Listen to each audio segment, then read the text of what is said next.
And we are back, ladies and gentlemen, boys and girls, children of all ages. It is me, Dukect, back with you once again. How you doing?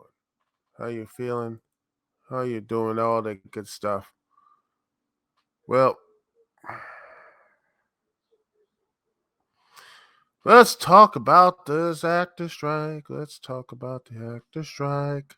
Which, by the way, it's still a thing after the writer strike was done, and I'll talk about the writer strike and everything is about that.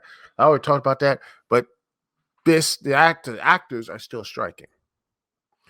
Um, Here we are, and this right here, there's talks bigly broke off from Hollywood actors and studios late Wednesday, killing all hopes that a 3 month strikes performers would be ended. The writers, they got their deal done. Now they're gonna try to get their deal done too for the actors.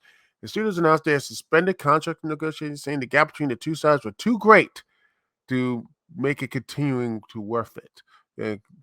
Make continuing worth it. Despite an offer they said was good as the one as the recently ended the writer strikes. The actors union decried their opponents' bullying tactics and said they were wildly mischaracterizing their offers.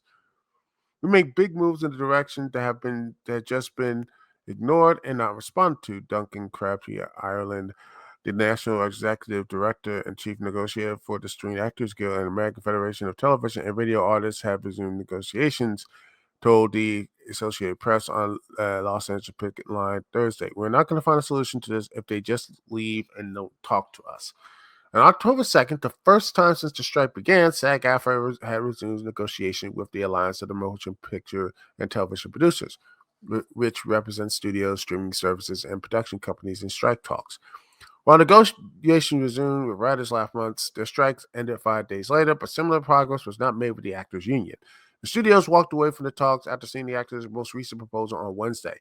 It's clear the gap between the PTP and SAG-AFTRA is too great, and conversations are no longer moving us in a productive direction. The SAG-AFTRA proposal would cost companies an additional $800 million a year and create an unattainable economic burden, the statement said. The letter said early to Thursday, SAG-AFTRA said the figure was overestimated by 60%. We into those rooms with an open mind and the goal of establishing a dialogue with those CEOs. We were very happy they were there because here and ultimate decision makers will have the power to say yes, Crabtree Island said. We gave them a full set of counter proposals yesterday. We made our changes to our AI proposal. We made dramatic changes to what used to be our streaming revenue share proposal. We took out revenue share completely at their insistence. The union said its negotiators were profoundly disappointed the studio had broken off talks. We have negotiated with them in good faith.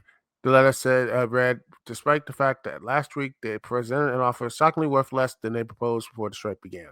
Actors have been on strike over issues including increases of pay for streaming programming and control of the use of images generated by artificial intelligence.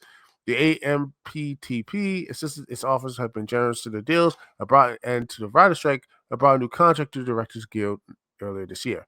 But the union letter to the actors said to the companies refuse to protect performers from being replaced by AI. They refuse to increase their wages to keep up with inflation, and they refuse to share a tiny portion of the immense revenue your work generates for them. There's a laundry list of gaslighting that's going on this way that is being communicated by them, Crabtree. Um, Crabtree Island said, "It's not how you treat someone with respect in negotiation. It's pressure tactics and bullying." Actors and writers showed up to the outside the Netflix offices on Thursday. They were joined by Crabtree Island and other SAG after negotiating committee members who shared words of encouragement and resistance with fellow union members. We're all sticking together, says Cisco Reyes, a member since 1990 outside Netflix. Our negotiators are not just settling for less. Individuals on the picket line still remain hopeful that they'll win and reach a future agreement with the PTP. There's a little bit of anger and there's a little bit of frustration, but there's a lot of hope coming out of here at the picket line. Actor Romel De Silva, a member since 2012, said Thursday outside Paramount Studios. It's supposing us to be out here every day to show them that we're not backing down. From the start, the actor staff had nothing like momentum than the spur marathon night and the weekend sessions and the writer strike that brought work stoppage to an end. Actors and studios have been taking several days off after resuming, and there were no reports of meaningful progress despite direct involvement of the heads of studios, including Disney and Netflix, as there have been in the writer's strike.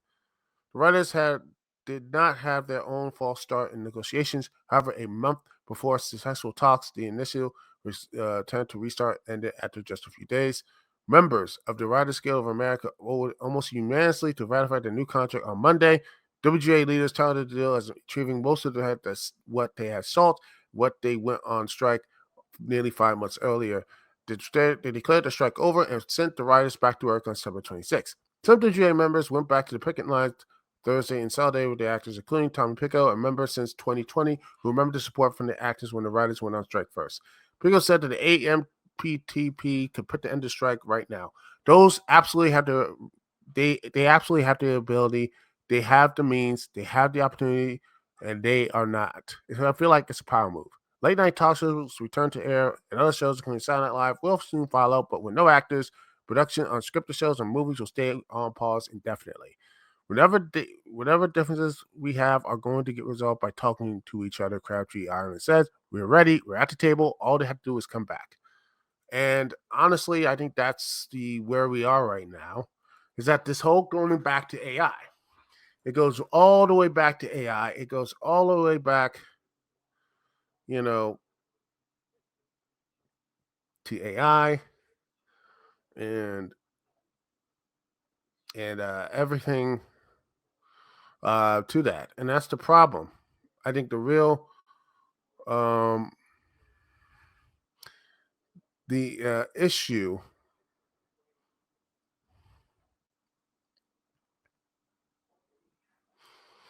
um,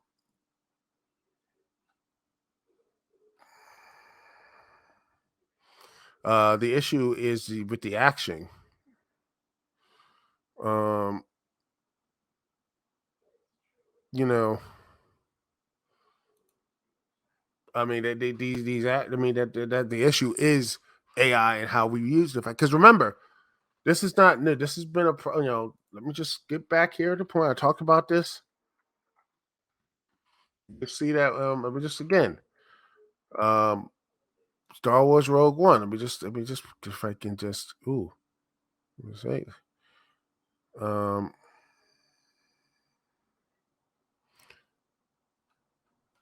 just go here and put this on Bing. All right, and here, Star Wars Rogue One. Put a cushion. Uh-huh. Let's see.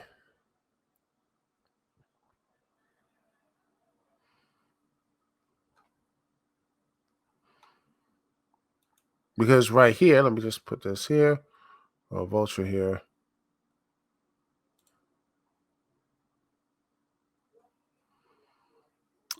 Right here, copyright.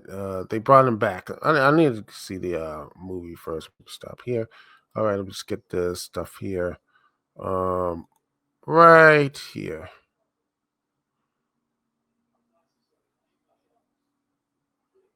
Let me see if I can just look at this.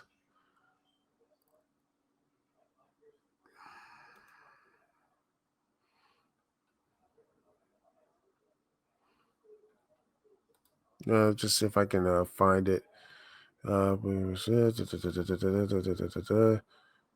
right, let me just see if I can see a picture of the thing. Let's see.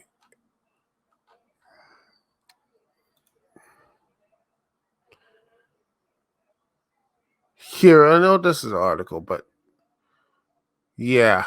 Let's see.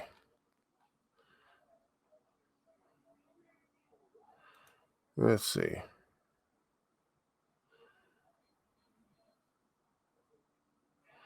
Where I just want to see if I can find the whole thing. Just Rogue One. Let's see this. Ah, here it is. Here's a good one. Let me just share this here.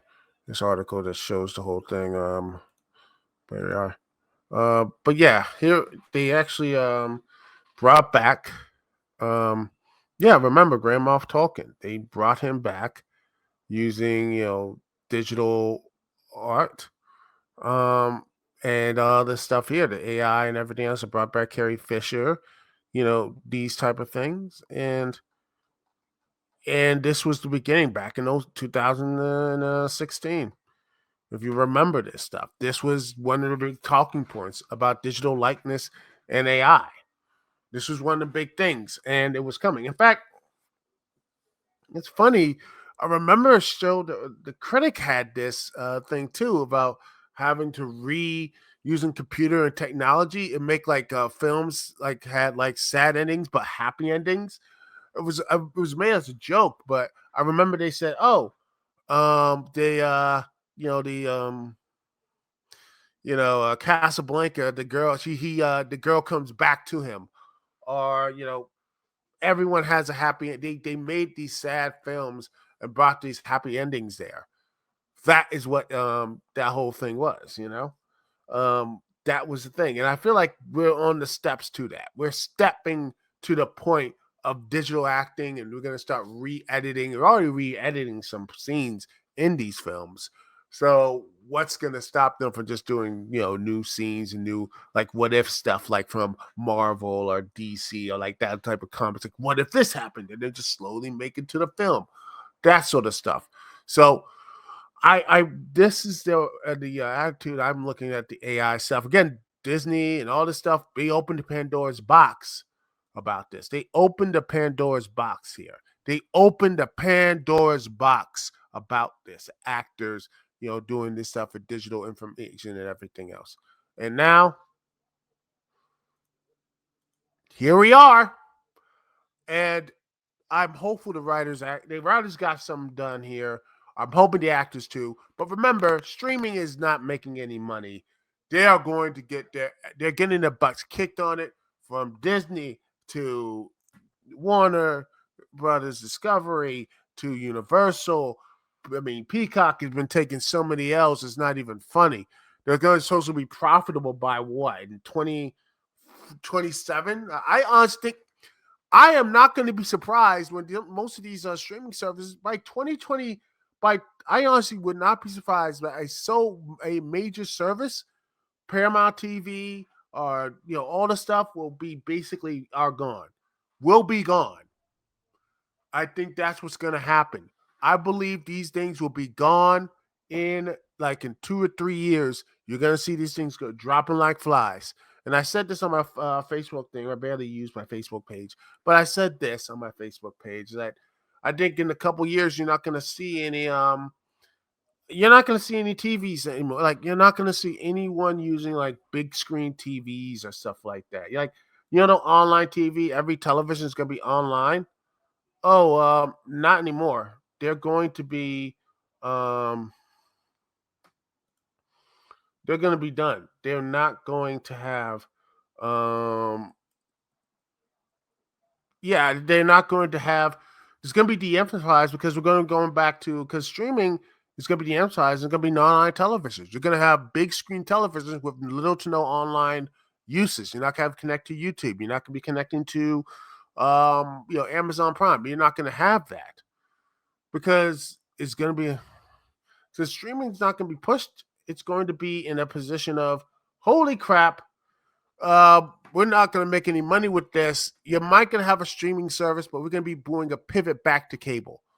They're going to do a pivot back to cable, and that's what's just going to happen. There's going to be a hard pivot back to cable, and that's what's going to be the future. I think it's going to be a hard pivot into the future of back to cable, back to syndication, back to the things because eventually slowly doing it, they're bringing back syndication. I mean, Warner Brothers started that. Now Disney's doing the same thing with their programs, setting them down and relevering them stuff up. In fact, Netflix just saved let's see that Star Trek show, but people that kid Star Trek kids show. Um, what is that? Star Trek animation. Not let's see.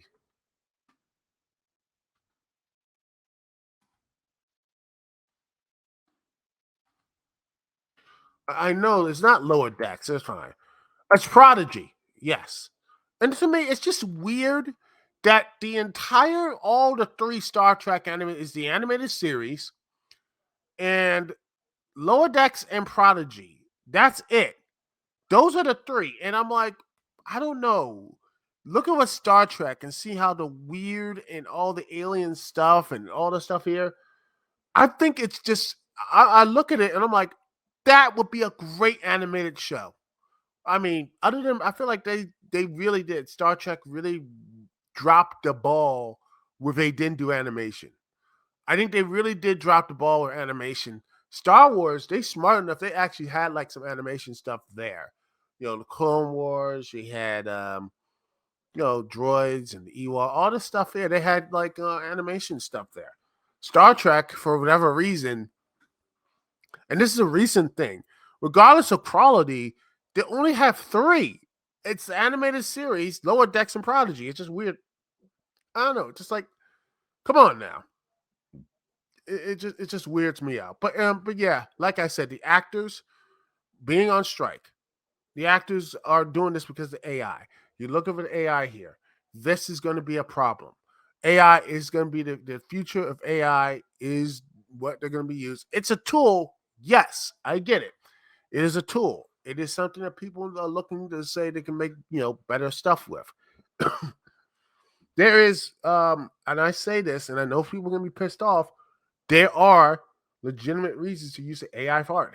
To help, maybe use an AI tool to help maybe correct the writing stuff and doing things, making them a little bit more cleaner, or use like production or whatever, clean it up or whatever, stuff like that. Their AI is a tool that can be useful, but it's not ready to make a film or basically making AI or CGI people. I hate the fact that they actually just made the background actors, CGI or whatever. It pisses me off.